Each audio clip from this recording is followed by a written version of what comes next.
solicitar que retomem seus lugares no auditório.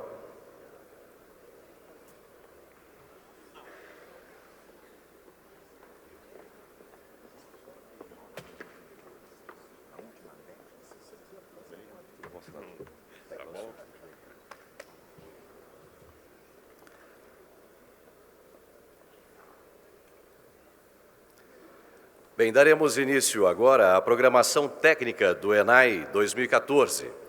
A primeira sessão do evento será um talk show moderado pelo jornalista William Vac, sobre o tema Para a indústria brasileira avançar, o governo e o novo Congresso Nacional têm papel fundamental. Melhoria do ambiente de negócios, diminuição de custos, reforma tributária, reformulação das leis trabalhistas, maior segurança jurídica. A indústria precisa de um ambiente de negócios que onere menos as empresas e dê mais certezas aos investidores. Como o próximo governo enfrentará essa agenda? Quais serão as prioridades?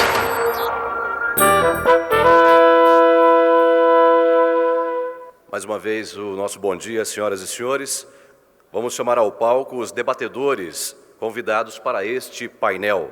Gostaria de solicitar que retorne ao palco o senador Armando Monteiro Neto, do PTB de Pernambuco.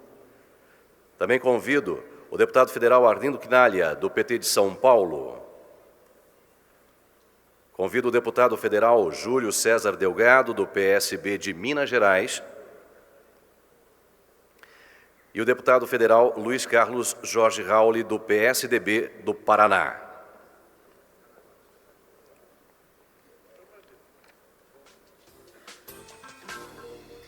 Convidamos o jornalista William Vac para conduzir este painel.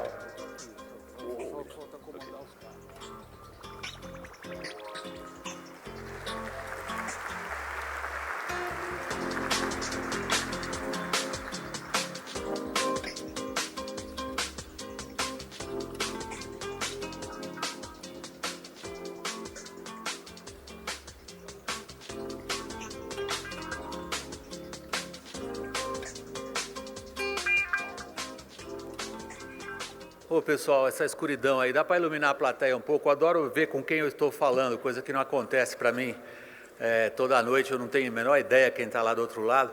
Bom dia a todos vocês. O ministro está dando entrevistas ali, dando notícias. Quem sabe ele dá alguma boa, porque nos últimos dias eu não tenho conseguido dar nenhuma.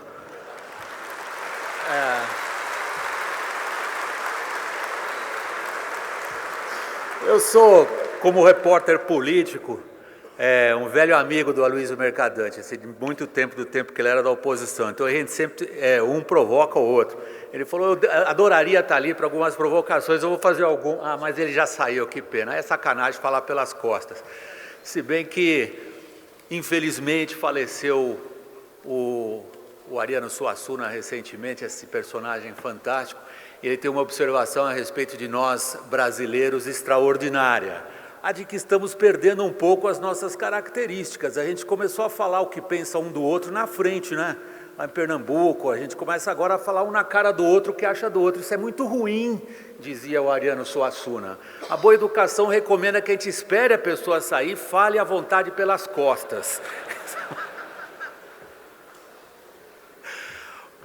Me pediram que eu dirigisse a vocês algumas palavras iniciais. A minha primeira observação aqui é que eu tenho uma boa notícia para vocês. Este não é um debate entre candidatos. Não há regras. Vocês não vão esperar eu fazer perguntas e também não terão tempo fixo para as respostas. Eu me sinto numa situação extraordinariamente relaxada e confortável, porque nessa última eleição, de novo, eu passei por essa situação que é um mico horroroso, o de ser moderador de debate de candidato. Vocês não sabem o que é, você sorteia um negócio lá para os caras falarem, e você sorteia assim, saúde. Candidato, a quem o senhor vai dirigir a sua pergunta? Aí ele faz uma pergunta sobre transportes.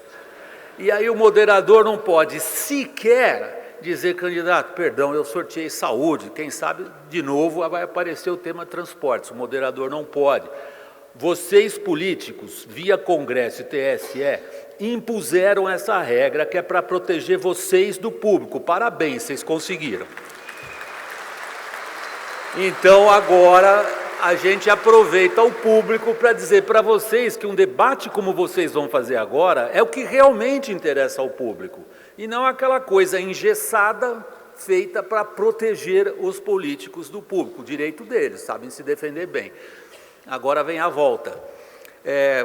Como eu dizia, não consegui dar boas notícias abrindo o Jornal da Globo nos últimos 10 dias. 2 dias depois da eleição subiu os juros. Ontem saiu a produção da indústria. Triste, né? Quando a gente faz aqueles gráficos, a Cristiane Pelágio fica lá de frente, ela fala: o gráfico foi cada vez no meu joelho quase. A gente tem a inflação furando o teto da meta persistentemente. A gente tem relatos sobre as contas públicas próximas daquilo que nós chamamos de desastre, e temos uma formação agora excepcionalmente interessante do ponto de vista político e do Congresso. Por isso que eu saúdo a presença de vocês aqui. Espero que vocês façam um bom debate. Eu vou logo à primeira pergunta. Arlindo, quem olha para o apresentador nessa hora se ferra. Você é o primeiro a responder. Que chance a gente tem, nós, plateia, e nós, jornalistas aqui, de ver andar as reformas no Congresso? Isto é um assunto do qual nós estamos falando há 20 anos, no mínimo. E no último Congresso também. Todo ano eu participo do ENAI, quase sempre são as mesmas perguntas, as mesmas propostas de reformas. Arlindo Chinaglia, que chance temos de ver o Congresso discutir as reformas que interessam? Bem, primeiro, bom dia a todos. Agradecer a CNI pelo convite, cumprimentar meus parceiros aqui nesta mesa e também ao William. Qual é a dificuldade, em primeiro lugar, para responder quais são as chances? É que todo mundo defende reformas em aberto. Mas quando se fala de todas as reformas necessárias, quando se vai para conteúdos, as divergências aparecem. Eu vou dar um exemplo. Eu, quando presidente da Câmara, me perdoe a autorreferência, mas é um fato, e é bom que está chegando agora aqui o senador e o deputado senador Caiado. Chegando também. Ia te citar agora. A coincidência feliz aqui me facilita. Desculpe, é uma pausa técnica, perdão, pela ordem como vocês falam. Ronaldo, esse não é um debate de candidatos, não há regras, todo mundo fala como quiser falar, quando quiser falar, eu controlo o tempo. Arlindo, por favor, prossiga, perdoe a interrupção. Pois não, retomando até para o Caiado se situar, a pergunta foi, não sei se você ouviu, se temos possibilidade de fazer ou não as reformas no Congresso. Eu estou dizendo que, primeiro, todo mundo é a favor de reforma, quando se vai para conteúdos é que surgem os problemas. Está exatamente a reforma política. Quando o deputado Caiado ele foi relator de uma comissão especial, onde ou foi aprovado por unanimidade o parecer dele ou por amplíssima maioria. Eu, presidente da Câmara, havia assumido o compromisso de que eu colocaria em votação em plenário. E, para minha surpresa, os 2 primeiros itens, que eram aqueles que modulavam o restante da reforma, a saber, a chamada lista pré-ordenada e financiamento público de campanha, houve um recuo, não vou citar o partido importante, e para provocar a plateia a refletir, os 2 partidos que começaram juntos e terminaram juntos foram exatamente o PT e, à época, o PFL. Ou seja, nós temos que ter a capacidade de produzir acordo. Então, eu vejo a possibilidade, tanto da reforma política quanto a tributária, e o ministro Mercadante acabou de citar um item fundamental, que é o ICMS. Então, a minha sugestão é que, respeitando a independência dos poderes, mas é vital que os setores organizados da sociedade também dialoguem diretamente com o Congresso, com o que tem feito, a partir da própria agenda, por exemplo, da indústria. Então, eu acho, além de necessário, possível. E, se depender da minha opinião, nós temos que montar grupos temáticos para poder preparar entre partidos com visões diferentes, para poder viabilizar o possível de cada reforma. A tributária, por exemplo, para finalizar, eu acho temerário propor uma reforma ampla, geral e restrita, porque desde a década de 70 não ocorreu nenhuma no planeta. Então, nós temos que ter objetivos mais próximos. Reforma política. Se não dá para fazer de imediato uma ampla reforma política, vamos fazer aquilo que já há uma ampla maioria consolidada. E assim nós vamos avançando. Eu entendi que a gente anda passo a passo, passos modestos, principalmente considerando a sua observação de que toda vez que uma reforma entra na fase do conteúdo, ela para, porque aí as divergências políticas se cristalizam, se tornam mais claras. Mas minha pergunta é sobre o risco político, Aline. Você volta a falar, eu vou passar a palavra aos outros também. Não dá para a gente imaginar que o próximo Congresso trabalhe sem levar em conta o que é o clima político no país hoje. Nós passamos por uma campanha política de uma nojeira inédita, talvez a campanha mais suja do ponto de vista da democracia brasileira.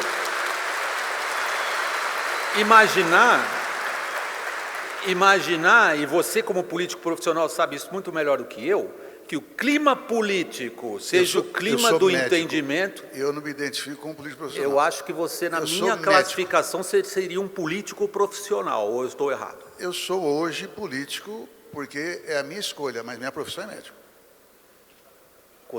Obrigado.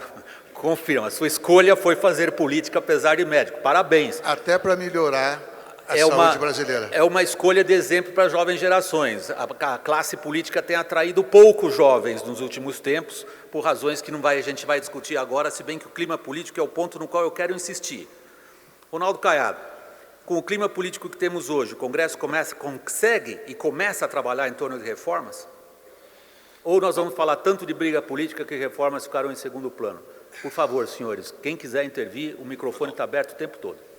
Bom, eu peço desculpa, Wagner, ter chegado aqui um pouco atrasado. Quarta-feira nós tínhamos vários requerimentos lá de convocação de ministros e uma pauta um pouco sobrecarregada. Mas esse tema é extremamente importante. A verdade, a grande verdade, é com a grande pulverização de partidos, o Congresso Nacional, especificamente a Câmara dos Deputados hoje, para vocês terem uma ideia, uma reunião de líderes, tem 28 presentes e o presidente da casa.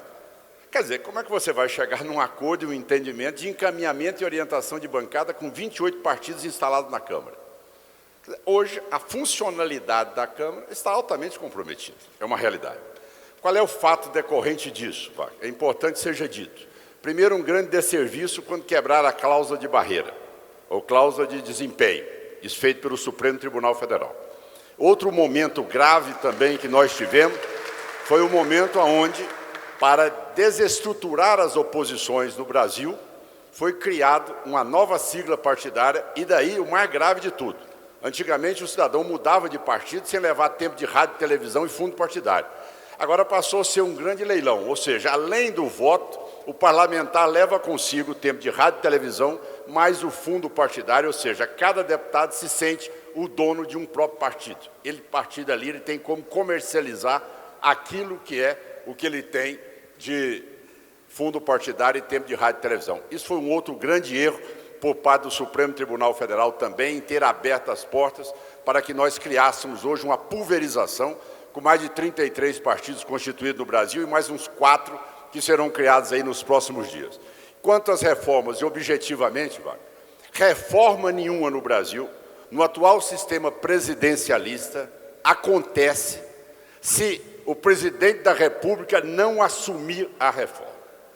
Hoje, a situação de subserviência, o quadro de total dependência do Legislativo ao Poder Executivo é algo que tira daquela casa o brilho e a sua capacidade de construir alternativas para o país. E deixo claro, quando foi aprovada a reeleição, eu não estava nessa casa. Eu havia perdido uma eleição ao governo do meu estado de Goiás, que foi no período de 94 a 98. Mas hoje é muito comum o PT dizer, isso aí foi inventado por vocês na época do Fernando Henrique. Reconhecemos, e todos nós, como médico que sou, e exerce a profissão, ninguém é dono da verdade, muitas vezes você erra num tratamento cirúrgico e tem que ter humildade de reconhecer o seu erro. Eu acho que nós temos que imaginar que a época da reeleição foi imaginado um cenário onde o governo saberia se comportar e sabia separar o que era o Estado e o que era o partido político. O que nós estamos assistindo hoje, e eu identifico que o maior mal que está ocorrendo na política nacional neste momento, é a estrutura da reeleição. A reeleição, para vocês terem uma ideia, dá ao comandante do processo executivo uma força que ninguém tem e sufoca cada vez mais a oposição. Ronaldo. Nós temos 39 ministérios, só para concluir, nós temos 39 ministérios, mas o João Santana 40.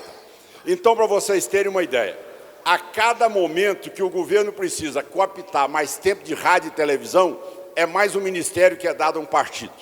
Com isso, o candidato da base do governo sai com tempo 3, 4 vezes maior do que o candidato da oposição. Ronaldo. Segundo lugar, toda a máquina ela é utilizada para que aquela candidatura seja ali trabalhada e seja vitoriosa. Com isso, eu entendo que, como é uma emenda constitucional, o nosso primeiro passo deveria ser exatamente no fim da reeleição. E a partir daí, fatiadamente, irmos nas mudanças constitucionais. Ok. Tem debate, tem... Peraí. Debate não tem réplica nem Não tem regra, não, mas eu quero fazer uma síntese, para que as pessoas entendam como que a gente chegou a esse ponto. Existem duas observações muito importantes. As duas primeiras intervenções colocam para a gente imediatamente duas visões do processo político. A primeira do Arlindo é uma visão que sugere que, passo a passo, e a discussão específica de assuntos, desde que as forças políticas se coordenem e ouçam a sociedade lá fora, oferece uma possibilidade de reforma. A visão apresentada pelo Ronaldo Caiado é de que o sistema político brasileiro, tal como funciona hoje, impede as reformas. Porque se a principal figura do Estado, que é a chefe de Estado, não assumir e usar o que está à sua disposição, viciada pela instituição da reeleição, não adianta a gente ficar falando em reformas, vamos falar em mudar esse sistema político. Esse é o ponto em que chegamos nessa discussão. Eu quero passar... Espera aí, deixa eu passar a palavra aos outros. Quando deixa eu passar. propõe plebiscito, Ronaldo, você vê que é impossível. Ronaldo, espera. Todo mundo vai falar várias vezes, o Alino também. Eu queria colocar os outros três na discussão, começando pelo Júlio César. A palavra é sua. Ô, Ock, é o seguinte, os dois têm razão e os dois têm equívocos. O Ronaldo, quando diz que a gente teve uma intromissão, de um lado positiva e do outro lado negativa, da questão da intromissão do judiciário no legislativo. Uma da cláusula de barreira ou cláusula de desempenho, que pediu que partidos políticos tivessem fundo partidário e tempo de televisão, já naquela época, isso já podia estar perdurando desde 2006, da eleição de 6, nós já estamos em 14. Depois, um equívoco aí do Ronaldo. Quando o Supremo disse que o partido, o deputado, poderia mudar de partido e levar o tempo de televisão e o fundo partidário, nós, do legislativo, da política, impedimos isso através de uma lei. Hoje não pode mais. Hoje não pode mais. Não posso mais mudar de partido e levar o tempo que eu fiz com a minha eleição e nem posso levar o fundo partidário para o partido que eu quiser criar. Isso foi feito pela política, essa correção foi feita do equívoco de uma decisão do Supremo. A outra coisa, hoje nós temos, aí o que dificulta a causa do desempenho, porque vem desafios para frente o ano que vem, nós temos 22 partidos nessa atual legislatura com representação na Câmara. Passaremos em 2015, o Ronaldo está só desatualizado porque ele passou da Câmara para o Senado, entendeu? Então agora o Senado são só 81, a casa mais tranquila para trabalhar e a oposição vai estar muito reforçada. Ele saiu do inferno, a gente diz porque a Câmara é um tapete verde e o Senado é chegar no céu sem precisar morrer, já vai para o tapete azul, onde é que está o Armando, onde é que está o Ronaldo agora eleito senador. E esse processo faz com que nós tenhamos, William, o ano que vem, 28 representações. Só que aí vem a diferença. Desses chamados nanicos, que interferem no processo da Câmara violentamente, tem 30 deputados, juntando todos os nanicos. 30. E tem gente que faz demagogia com esses 30, com o processo do futuro da Câmara, de falar que a gente tem que fazer a cláusula de desempenho através de PEC, essa aqui é uma questão de contenção. Pode existir partido político como existe nos Estados Unidos, só vai ter fundo partidário e tempo de televisão aquele que conseguir constituir isso. Agora, tem um outro equívoco aqui do lado do Arlindo e que o Ronaldo tem razão. A gente tem uma proposta clara, o PSB tem uma proposta clara com relação à reforma política, muito clara. Fim da reeleição com mandato de 5 anos com coincidência eleitoral. Isso foi colocado na campanha. Fim da reeleição, mandato de 5 anos com coincidência eleitoral. Isso não mexe no eleitor. A gente estava querendo começar a reforma, essa que o Arlindo tentou votar e que o Ronaldo defendeu, é começar a mexer no voto do eleitor. Nós temos que começar a mexer na propositura e na posição do político e não do eleitor. Lista partidária, financiamento público que já existe através do fundo partidário. Isso você mexe, altera o voto do cidadão. Júlio, só para concluir, você vai continuar com a palavra. Eu só me pergunto por que a gente tem que acreditar que isso vai acontecer se não aconteceu até agora. Vontade política. Porque a presidente, em vez de fez o discurso aqui, acabou de sair o ministro Mercadante, como você disse, citando um país que todos nós queremos. Eu, se for esse país que o Aloysio propôs aqui, eu estou dentro na hora. Só que essa não é a realidade do Brasil. Eu estou dentro na hora, esse país que foi colorido aqui pelo ministro Aloysio Mercadante. Só que essa não é a realidade. Para concluir, não é feita a reforma, porque quando nós temos essa posição e outros partidos engajam nessa posição, vem a presidente e fala em plebiscito. Ou vem um outro partido político forte no Congresso e fala em referendo. Nós fomos eleitos para quê? Temos coragem política de fazê-lo, mas vamos começar alterando naquilo que é comum. Unifica ao Ronaldo o fim da reeleição com mandato de 5 anos, ao PSDB, ao PSB, ao PT, unifica ao PMDB a questão da coincidência eleitoral, para a gente não parar o país o ano que vem de novo. Quando chegar 2016, em junho, para o país para ter eleição municipal. Aí, só para concluir, vem os marqueteiros, como você disse, e não foi a classe política, não fomos nós que determinamos como é que é feito um debate eleitoral, e decidem a eleição. Decidem a eleição. Quem decidiu a eleição não foi a classe política, foi o marketing que colocou, que tornou a eleição no primeiro e no segundo turno totalmente beligerante. Júlio, é isso. Desculpe, aqui tanto o Auli quanto o Armando nem puderam falar ainda. Vocês percebem em que nível que eles colocaram a discussão? No nível da política.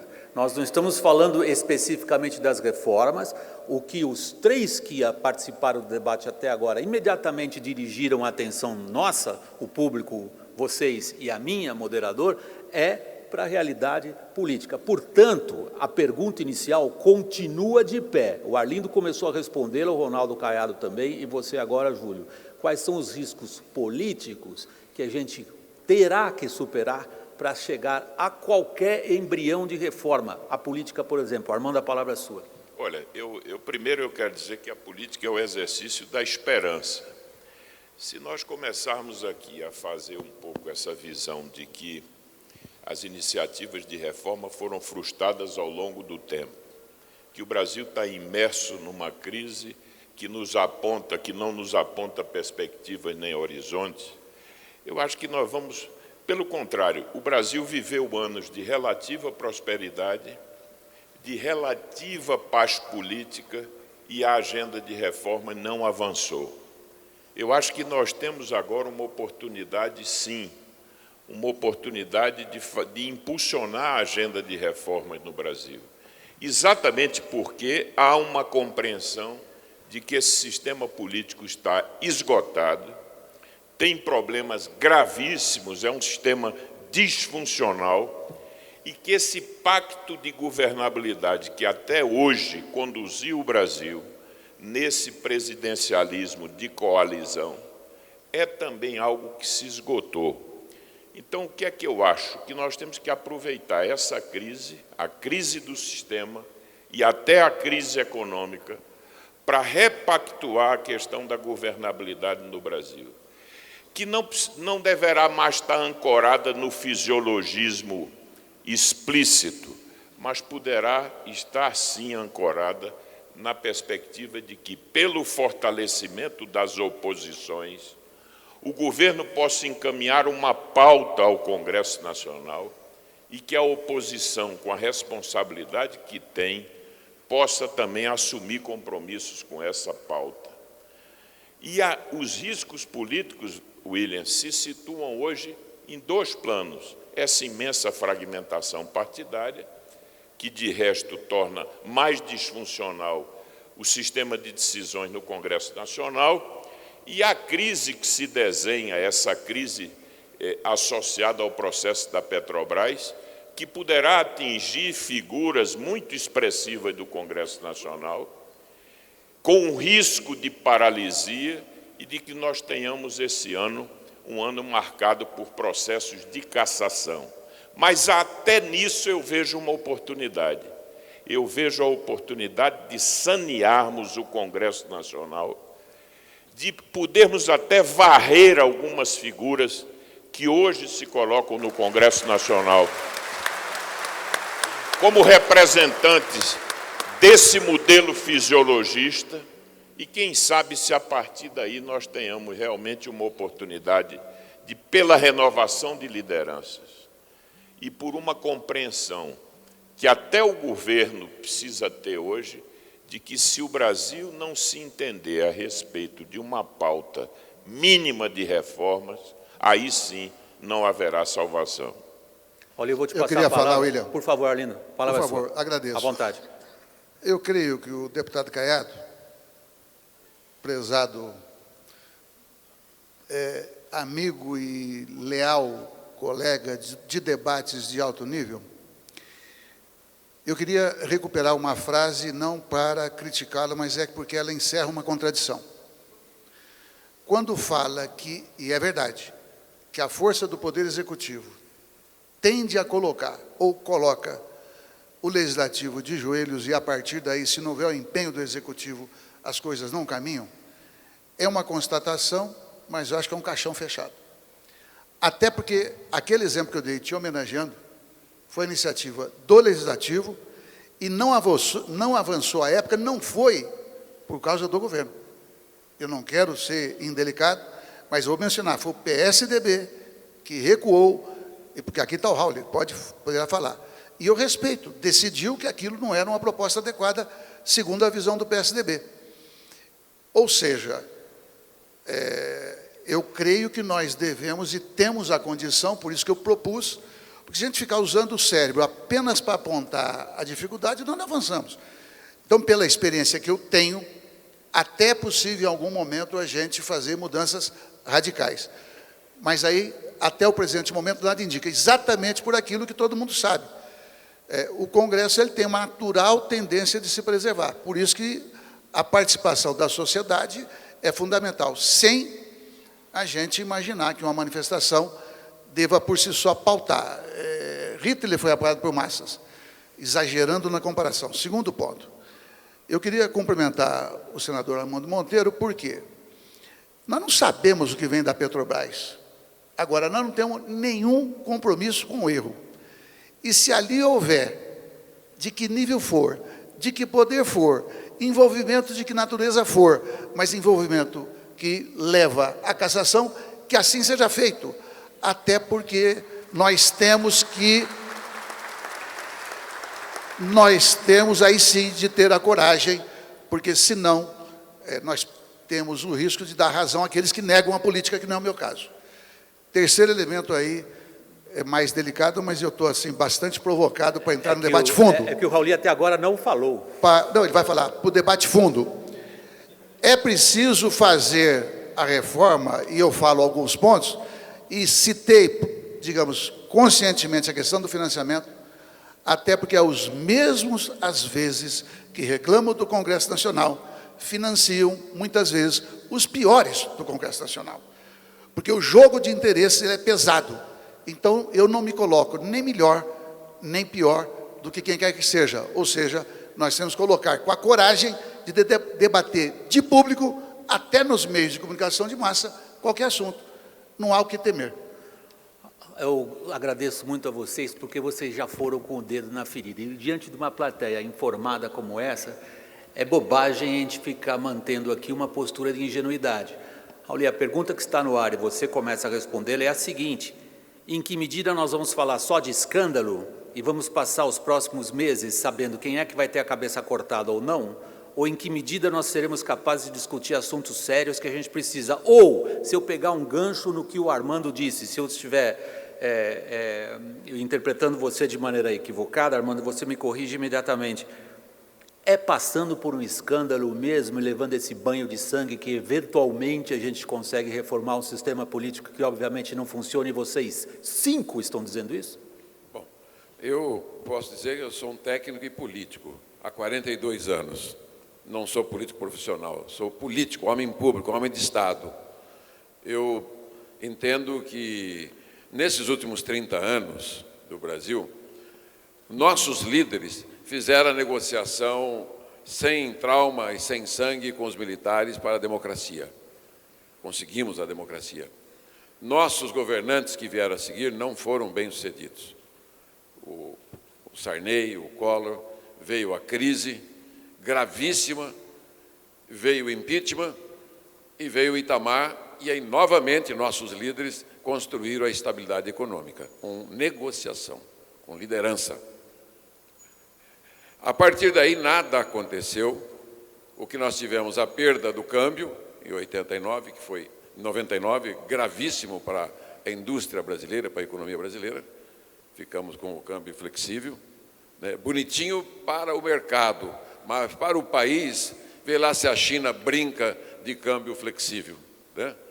Uma economia que está se transformando na maior economia do mundo, aliás, com todo o respeito, né? O Partido Comunista Chinês é 24 vezes melhor que o Partido Trabalhista dos Trabalhadores, porque lá está com a crise 7,3 o crescimento do PIB, aqui com a crise 0,3. Para você e para quem aplaudiu, se vocês toparem ter o grau de autoritarismo que tem lá, talvez a eficiência melhorasse. Não é o que eu defendo. Meu modelo nunca foi. Nem o meu. Nem o meu. Então vocês mudaram de posição. Arlindo, o que eu li da executiva nacional do seu partido 2 dias atrás é estar mais para a China do que para outros lugares. É uma avaliação, mas não é a minha. Depois nós podemos debater. Eu sou democrata, lutei pela abertura política, já era político no pleno regime militar, já era do MDB, lutei pela democracia e queria uma transição como foi feito, democrática. Não há saída para o Brasil sem negociação com os estados, com o município, empresários, trabalhadores. A máquina pública engoliu o Estado brasileiro. O que aconteceu com o câmbio foi ruim, mas positivo que teve depois da abertura política e da estabilidade foi a Lei Geral da Micro e Pequena Empresa. O simples, o super simples, que deu sobrevida e não deixou cair o Plano Real. Ninguém analisa sobre essa perspectiva. Milhões de empregos, milhões de empresas, o MEI, o simples, o super simples, o lucro presumido também, que já é anterior ao simples, ajudaram. Agora, vocês da indústria brasileira, a cada $1 exportado e manufaturado, nós estamos importando 2. O que nós queremos? Ser uma fazenda para o mundo que nos transformamos? A reforma política, a discussão é antiga. Você coloca o modelo de desenvolvimento americano, europeu, assentado no parlamentarismo e no voto distrital puro, como tem em Cuba, distrito puro, como tem na China, distrito puro. Aqui tem que ser essa merda de você fazer campanha no estado inteiro, né? Que conversa é essa, fiada?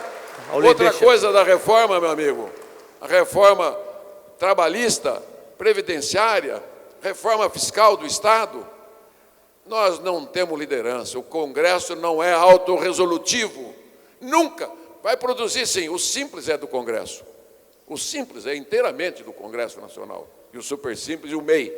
Agora, os governantes até não queriam. Nós forçamos com o apoio de vocês e conseguimos. O que precisa realmente nesse momento é um grande entendimento. Não há saída de reforma fatiada, não fez, não vai fazer. Isso aqui está mais para pródigo. Nesses últimos anos, o governo foi pródigo, gastou tudo que tinha, não tem mais o que gastar, a prateleira está vazia e nós estamos numa crise brutal, não é só da indústria, da desindustrialização. Nós estamos em pré-recessão, o PIB brasileiro é pífio há 3 anos consecutivos, nós estamos no pior dos mundos, político, crise. Se vier o problema dos escândalos, não tenha dúvida, o país vai parar. Vai haver retrocesso na economia gravíssimo, porque quando o Congresso entra em crise, o país passa pior ainda do que tem. Posso usar essa sua última intervenção como gancho? É a pergunta que me vinha imediatamente à cabeça, e eu tenho a impressão que é a pergunta que está na cabeça de todos vocês também. Afinal de contas, uma plateia desse tipo, ligada a esse setor da economia brasileira, não colocou 5 políticos aqui à toa. O que estão pedindo que vocês façam, de graça, claro, é uma análise de risco, que é de importância fundamental. E a pergunta é... Um momento. A pergunta é a seguinte, que o público está interessado em ver vocês respondendo. Que chances temos de ver o sistema político brasileiro estraçalhado, arrebentado, pela conjunção de 2 crises, às quais o Raul acabou de se referir? Uma crise econômica e uma crise política, traduzida principalmente em, já são 4, delações premiadas. Você quer começar, Júlio? Eu quero, porque o Raul foi muito na área da economia e terminou com a área política para voltar. Eu não tenho vergonha, eu estava escutando aqui o Arlindo fazer uma defesa e o Raul fazer outra. Tem uma boa parte da plateia, William, que me conhece. Eu não nego dizer, em 1990 eu me formei em Direito e advoguei 5 anos. Tem 20 anos que eu estou na vida pública. Eu sou um político profissional, vivo disso. Trabalho política, vivo política 24 horas por dia e não nego que a minha função, o meu trabalho, minha meta seja essa.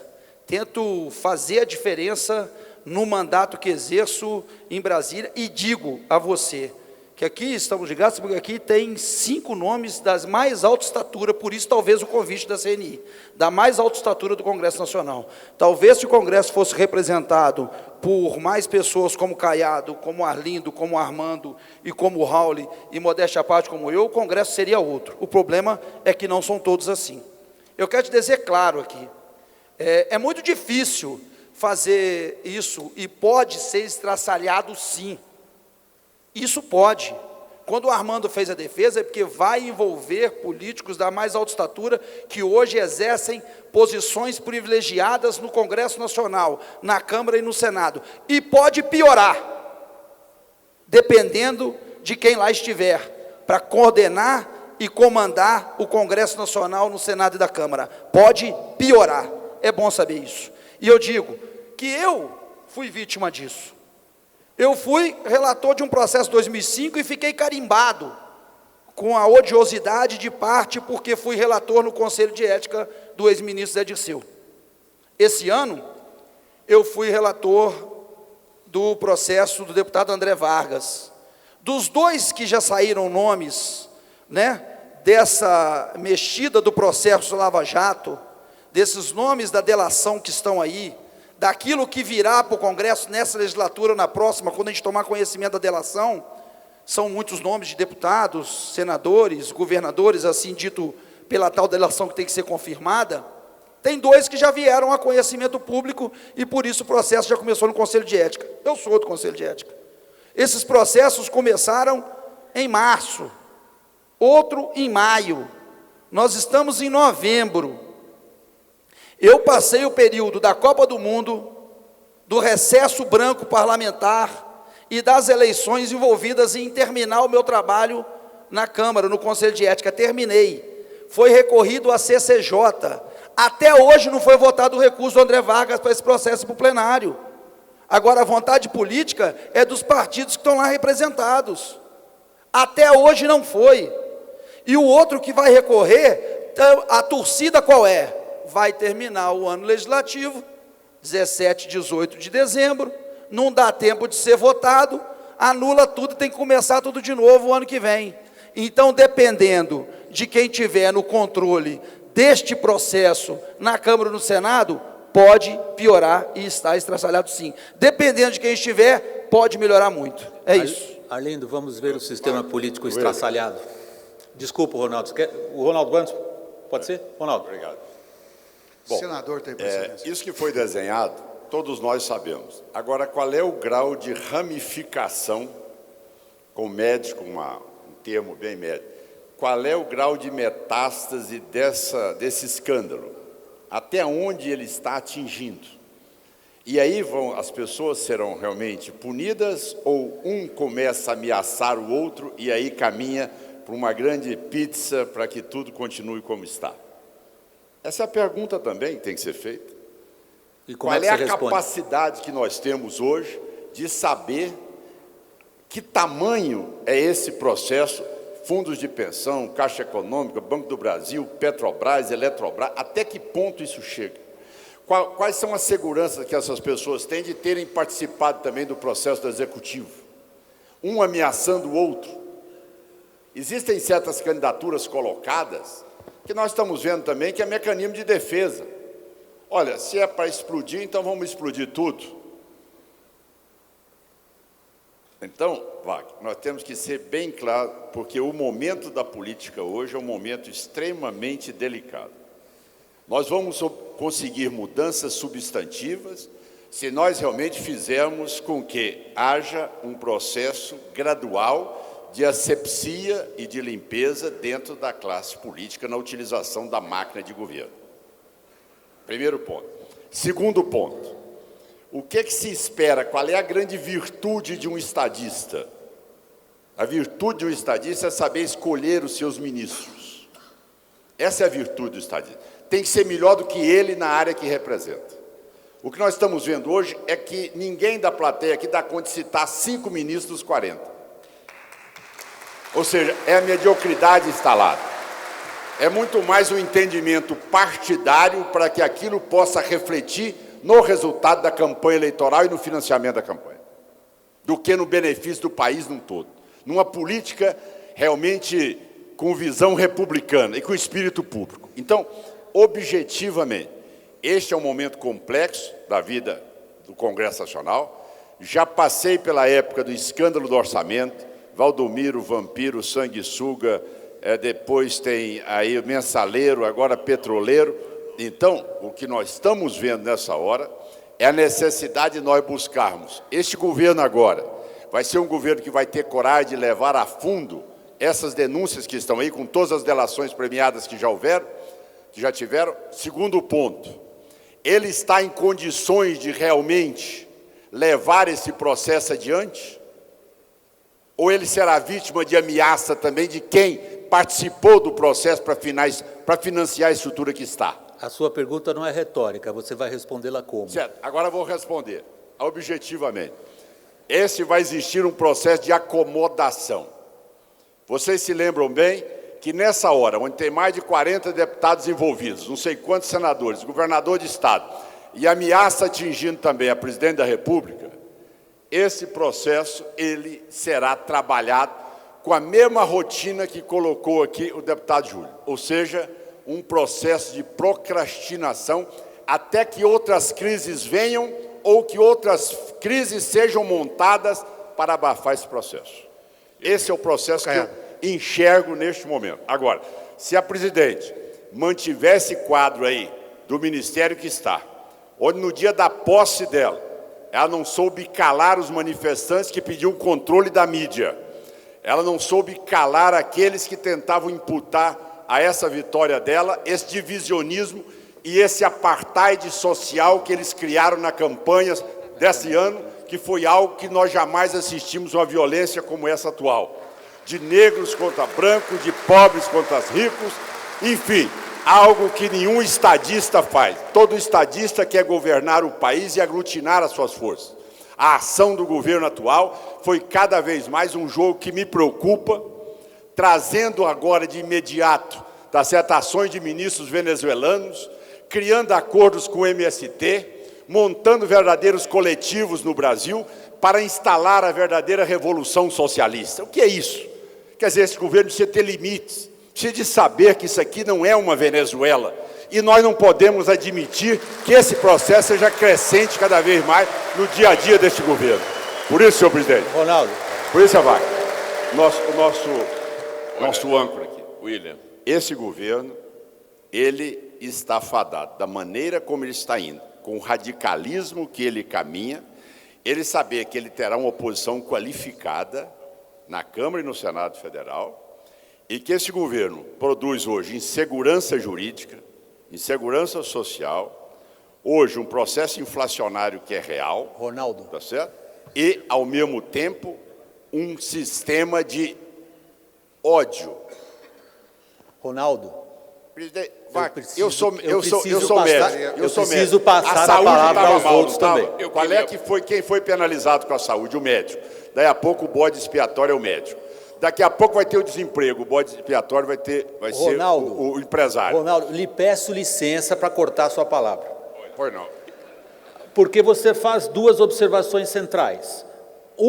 E o Arlindo e o Armando querem responder, vocês vão responder imediatamente, a palavra vai ser passada a cada um de vocês imediatamente. Eu só vou resumir brevemente os 2 pontos que você coloca e que merecem uma resposta. Porque, por um lado, você faz uma crítica contundente. Por outro, você diz, é hora de acomodação, existe uma oposição mais forte. Qual é desses 2 pontos que Arlindo e Armando gostariam de abordar? Arlindo, Armando. Eu vou falar primeiro do transporte, para pegar teu exemplo, mas não vou fugir da questão. Mas veja, quando o Caiado repete a cantilena... Seus julgadores estão aqui. Não, mas não tem problema, eu estou tranquilo. Eu venho sido julgado e fazendo avaliações a vida inteira. Mas quando o prezado amigo Caiado fala do envolvimento da Dilma... Foi o CEF. Não fui eu que falei. Quando o delator...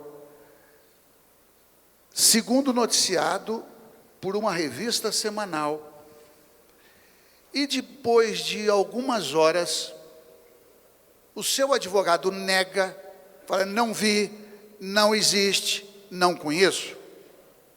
Então, devagar com dor. Eu acho que nós não podemos, por mais paixão que haja na política, ir além daquilo que os fatos permitam. Segunda coisa, se a Venezuela quer financiar ou fazer um convênio com o MST, é problema da Venezuela, é problema do MST, nos limites... Ô, Wagner, mas a soberania nacional está onde?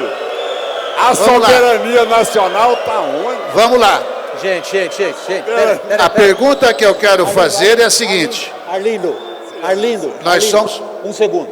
Pois não. Pessoal, toda manifestação é bem-vinda, mas a gente não pode caçar a palavra de quem está falando. Arlindo, por favor. Eu tenho paciência. A pergunta que eu faço é a seguinte. Nós devemos cumprir a lei ou não? A segunda pergunta é, isso que eu não conheço, não li, se não fere a lei, nós podemos até criticar. Agora, não queiram envolver nem o governo, nem quem quer que seja, naquilo que foi patrocinado e do que veio a público pelo governo da Venezuela e por uma organização social. Até porque, vocês talvez tenham conhecimento, golpe militar no Brasil foi financiado também com a ajuda de governo estrangeiro, através de organização social no Brasil. Existe um instituto, que eu não vou dar o nome, que também é financiado atualmente do exterior, e parece que não é essa a reação.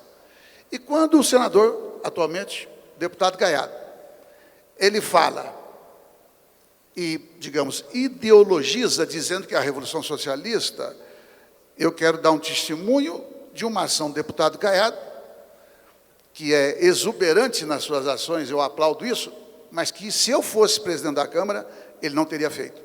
Porque eu não permitiria que ninguém fizesse. Quero abraçar uma médica cubana e atravessar o plenário da Câmara, porque ali não é território de lobista, ali não é território de ninguém que não tenha votos. Eu estou dizendo isso, Caiado. Não, você sabe que eu fui rigoroso nesse aspecto, porque ou o parlamento ele é respeitado nas suas funções, como qualquer outro poder, ou se ele não existe. Finalmente,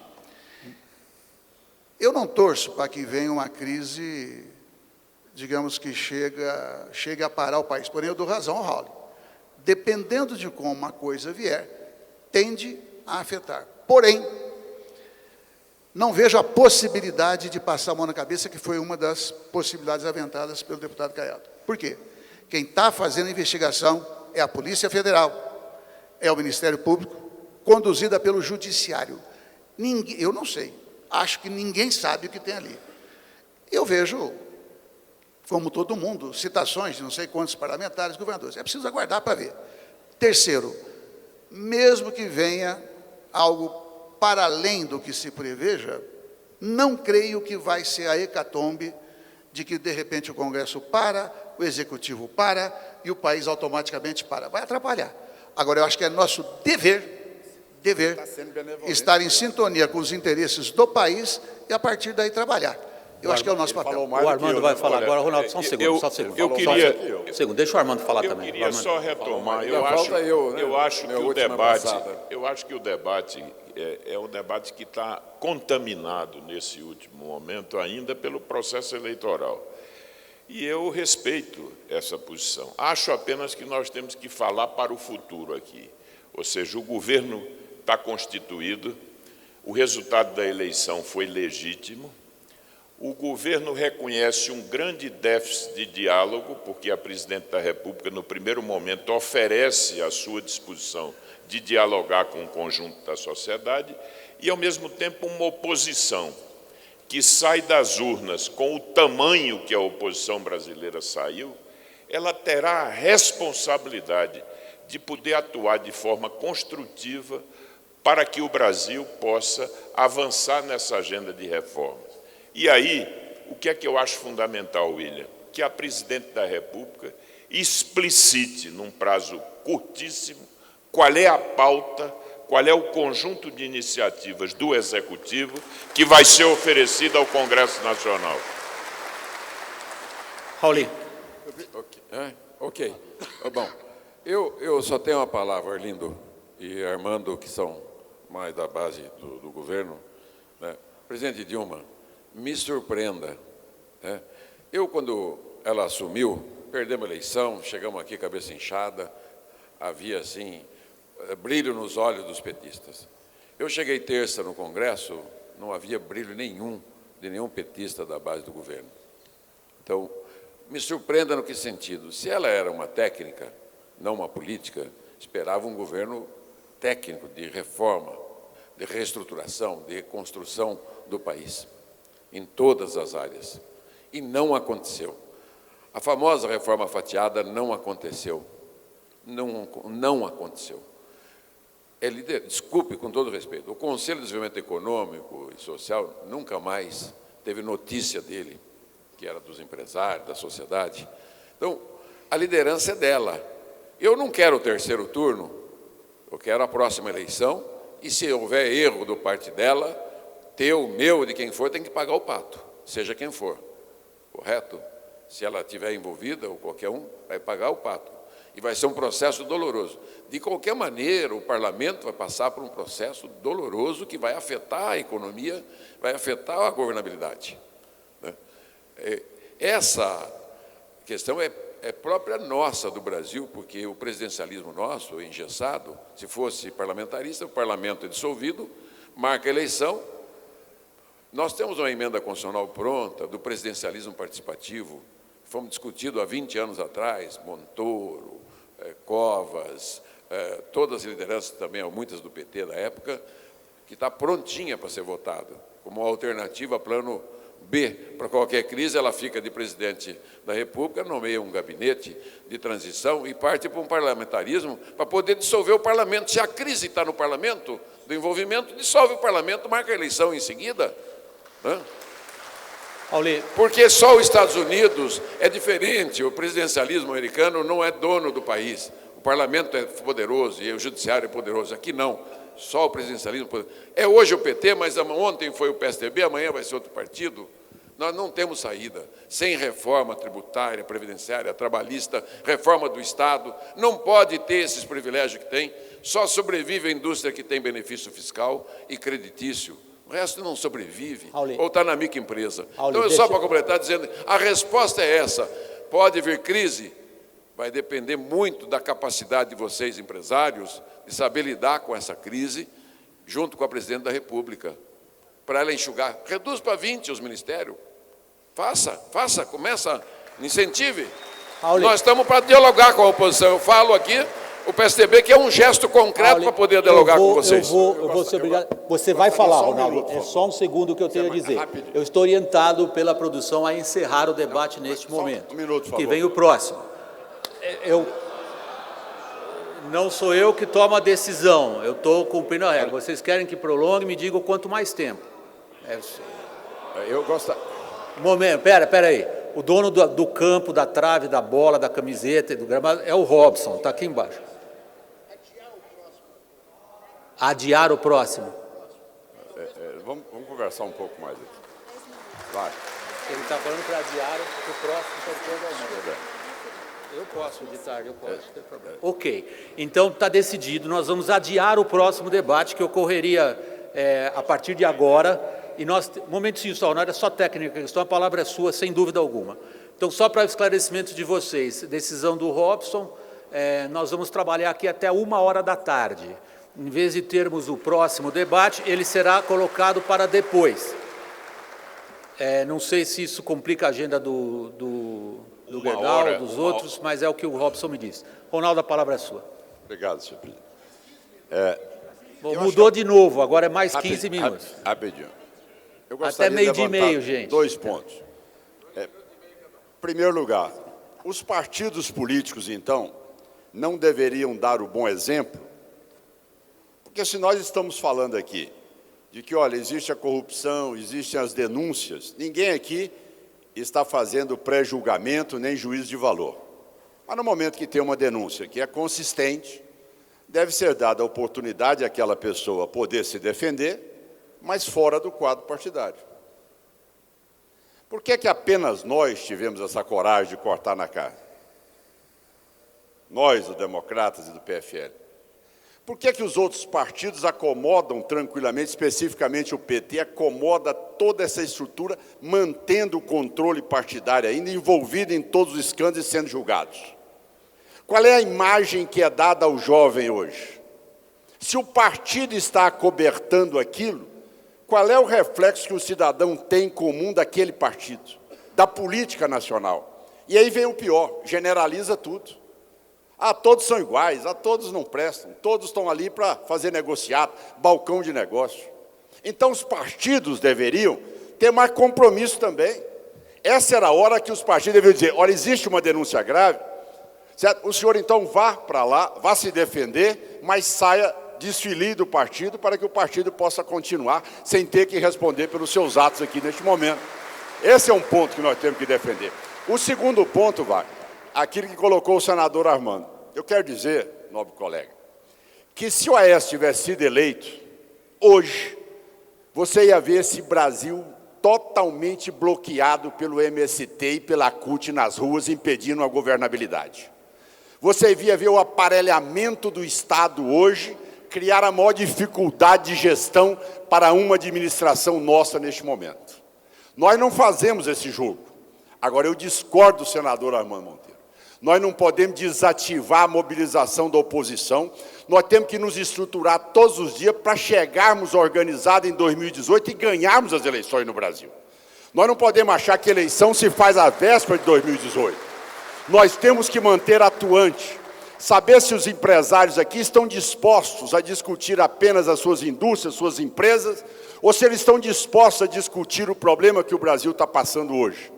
Se vocês não se sentem líderes responsáveis pelo momento de risco que o Brasil passa, pela insegurança jurídica aqui instalada, pelo controle da mídia que poderá vir dentro dos próximos dias, já que o presidente do PT declarou que a condição sine qua non neste governo é exatamente o controle da mídia. Eu queria fazer só uma observação, dizer o seguinte, o Senado vai ganhar muito com a presença do deputado Caiado. Vou aprender muito. E eu terei a oportunidade, espero ter nessa convivência, de podermos fazer um bom debate naquela casa.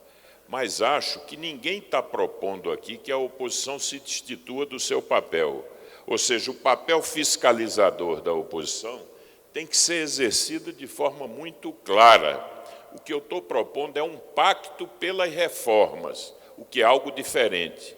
E ficou me parecendo, Caiado, que no seu pronunciamento você valorizou mais a próxima eleição do que essa agenda de reformas, sobre a qual nós temos o compromisso de ter um sentido de urgência, porque o que se verifica no quadro nacional é o esgotamento de um sistema político, independentemente da questão dos partidos.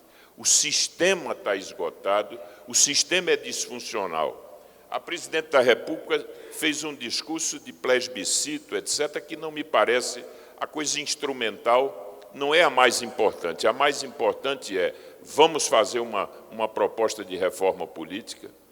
Eu defendo o referendo, porque valorizo o papel fundamental do Congresso Nacional, mas vamos nos pôr de acordo sobre uma agenda de reformas. Por exemplo, a reforma política, que pontos nucleares podem ser considerados? No campo da reforma tributária, é evidente que fazer uma reforma sistêmica, ampla, um só golpe, talvez não seja possível, mas ir construindo, por exemplo, em alguns ambientes, o ICMS, o PIS/COFINS, as bases para a construção de um modelo tributário, por exemplo, como da construção de um grande imposto de valor adicionado no Brasil. Eu só concedi uma parte a ele. E ele um pacote, só para concluir, um pacote... O tempo não sobra para nós. Só para concluir, uma proposta séria que se discuta também sobre um pacto anticorrupção, com um conjunto de projetos que estão aí desenhados e mais. Vamos descontaminar o Estado brasileiro, esse aparelhamento do Estado brasileiro.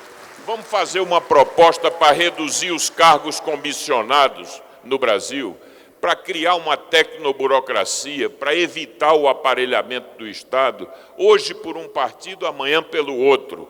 Vamos construir, pelo diálogo, uma proposta para o Brasil, que não pode ser vista como uma proposta que vai criar as melhores condições para que a oposição assuma o poder. Tem que ser compreendida como algo que atenda com urgência às demandas do país. Por favor, um minutinho. Eu concedi uma parte a ele. Um minutinho. Eu entendo a posição do nobre. Tempo. Eu entendo a posição do nobre senador como base do governo. Entendo. Agora, quem assistiu o discurso no momento em que foi declarado, tá certo? O resultado da eleição e a reeleição da presidente Dilma, viu ali que ela não teve um gesto de estadista. Ela não soube sequer dirigir a palavra ao vencido, sendo que o próprio vencido teve a coragem e a humildade de dizer: acabei de ligar a presidente da República, reconheci que ela foi eleita. Ela não teve a coragem de citá-lo no pronunciamento. As reformas que ela está dizendo não chegam na casa, e quando chegam, chegam por plebiscito. Olha, plebiscito. Plebiscito de reforma, plebiscito é um tema monotemático, a favor do aborto é contra, a favor do armamento é contra. Sobre reforma política eu faço 500 variantes. Um outro ponto que é fundamental que seja aqui colocado é que, hora alguma, existiu por parte dela o interesse de sentar e conversar com a oposição até agora? Em nada. Qual é o projeto? Qual é o tema que ela está apresentando para o Brasil? Controle da mídia? Acordo com a Venezuela? Agora, a criação para poder ganhar uma eleição e fazer um marketing para satanizar os médicos brasileiros e trazer médico cubano, que financia o governo cubano com 1,270 bilhões? Esses são os acordos que nós devemos fazer no Brasil agora para resolver o problema. O BNDES escolhendo 5 grandes campeões que financiam campanha e repassando 400 bilhões de reais nos empréstimos. Então, Geraldo, esse é o processo que nós precisamos de discutir nesse momento. Então, a posição que eu conclamo, como partido de oposição que sou, é que vamos estar no Legislativo, sim, debatendo, construindo projetos e votando naquilo que for favorável para o país. Agora, esse quadro de aparelhamento está montado e eu não vejo nenhum interesse do governo em desaparelhar. Primeiro ponto. Ronaldo. Segundo ponto, o número de ministérios tem aí 39, provavelmente vai crescer um pouco, porque os partidos aumentaram. Então, provavelmente, com mais 6 partidos que chegarem a casa, serão mais 6 ministérios que serão criados. Ronaldo. E finalizando, Wagner, agora é finalizando mesmo, é dizendo com toda a tranquilidade, o que nós precisamos agora é, depois desse sentimento aflorado da sociedade brasileira, é nós termos a coragem de fortalecer os partidos neste país e irmos para as eleições e ganharmos as eleições para levarmos esse país a porto seguro. Do contrário, nós vamos ver o Brasil caminhar pelo processo da venezuelização e da Argentina, que está aí e que nós não queremos ir para ele. Muito obrigado. Ronaldo, nós estamos chegando ao final, praticamente com a mesma pergunta do começo. Arlindo, o Raul vai falar e eu queria muito ouvir a sua resposta. Porque você vai falar. Eu só vou dar uma breve resumida num ponto essencial que está entre vocês aqui. Por parte do Armando, boa parte do Arlindo e também do Júlio, há a ideia de que há passos concretos que podem e merecem ser dados, e esses passos implicam algum tipo de pacto, de entendimento, de compromisso, de costura política entre as várias forças, reconhecendo, como o Armando faz, que a oposição saiu das urnas com uma força que até então não tinha, muito claro. O seu discurso tem um elemento central, que é de completa desconfiança da intenção, da capacidade e da vontade do presente governo de proceder ao tipo de entendimento que Armando e Arlindo deixam no ar como sendo possível. Então, como decidiremos essa questão? Raul, Arlindo, e aí vamos terminar e vamos ter o próximo... Não fica Eu e o Arlindo dúvida... queremos só fechar, nós já dividimos o tempo aqui. Não fica dúvida, para mim, que eu serei oposição a esse governo, como fui nesses últimos 12 anos, Lula e Dilma.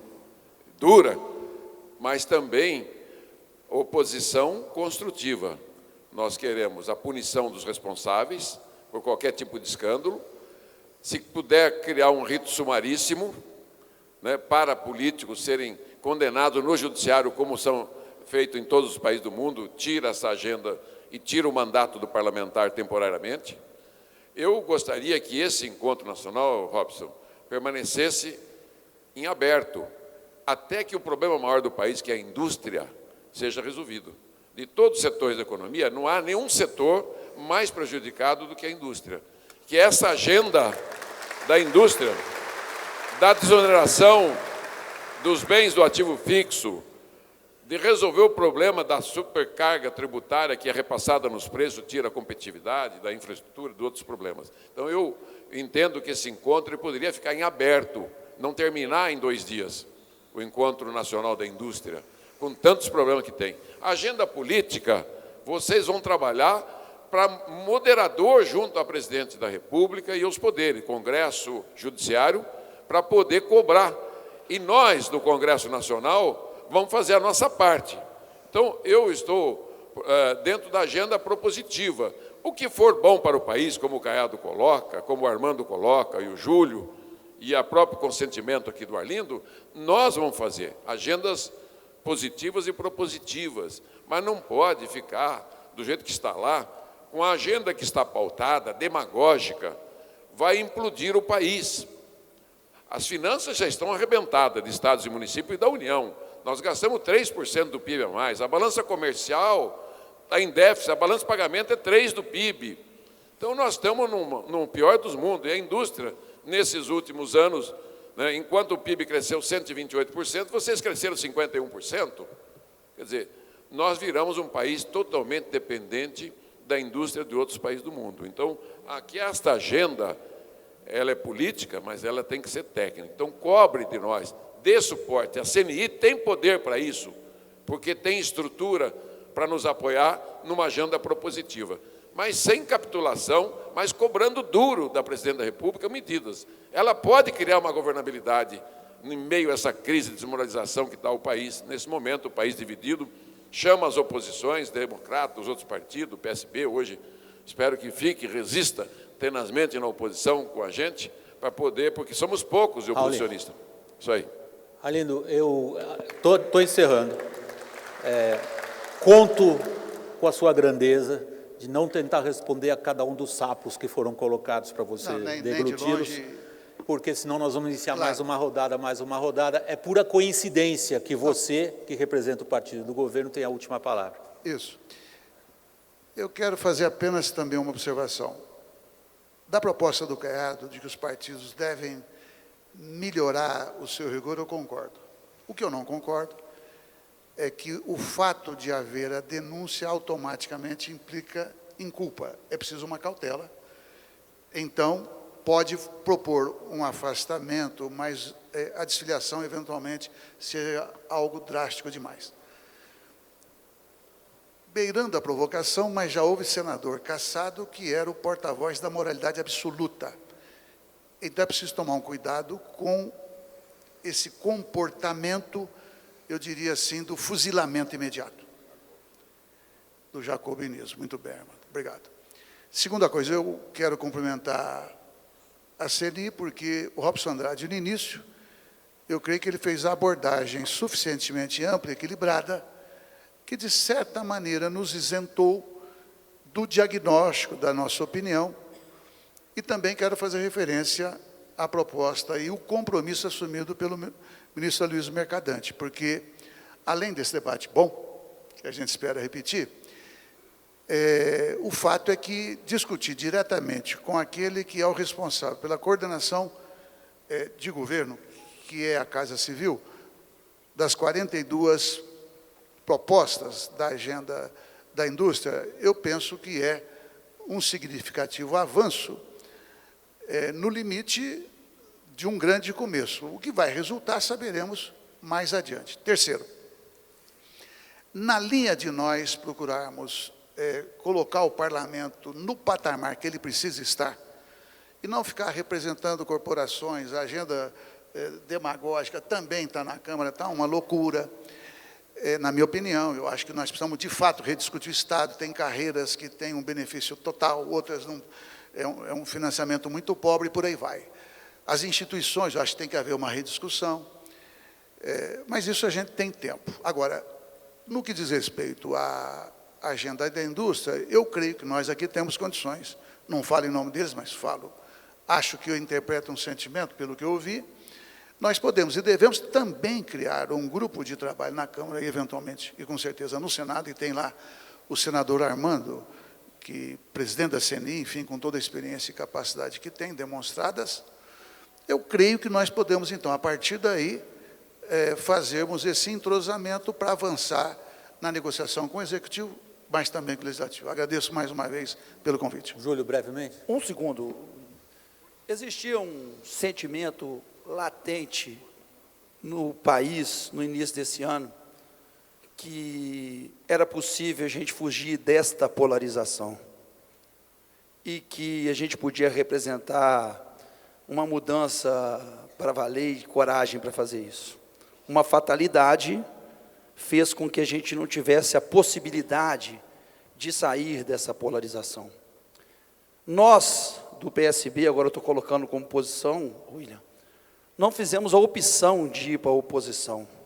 Nós fomos colocados por esse processo agora na oposição. Cabe ao governo fazer agenda positiva, cabe ao governo dar a demonstração através de uma reforma tributária que tem que agregar aos estados. É o maior número de diferenças de partidos entre os governadores do estado nessa eleição. É importante dizer isso. Nós temos 8 ou 9 partidos que terão governadores de estado. Então, cabe a presidente reagrupar, fazer a reforma tributária que parta pelo conhecimento e pelo convencimento dos senhores governadores e senhoras governadoras. Cabe a nós do parlamento forçarmos um pacto federativo, e estamos começando a fazer isso com a votação do FPM, como fizemos ontem, mas cabe a cada um de nós fazer a nossa parcela. Nós do PSB, e eu sei que boa parte das pessoas aqui apostavam e ainda apostam nisso, vamos seguir o legado, porque nós tivemos uma perda que poderia ser muito boa para o Brasil, mas o legado é que nós não vamos desistir do Brasil. É isso, William. Muito obrigado. Vocês viram... Não, acabou. Vocês viram que é possível um debate sem aquelas regras. Nem um agradecimento final. Seria sensacional na televisão, inclusive como fator de enriquecimento e educação do eleitor. Gostaria que isso pudesse ser feito, como foi feito aqui entre vocês. Ninguém precisou impor a vocês nada, vocês são objetivos o suficiente para saber o que tem que ser dito e o que o público precisa ouvir. Muito obrigado pelas participações, obrigado a vocês, temos o próximo.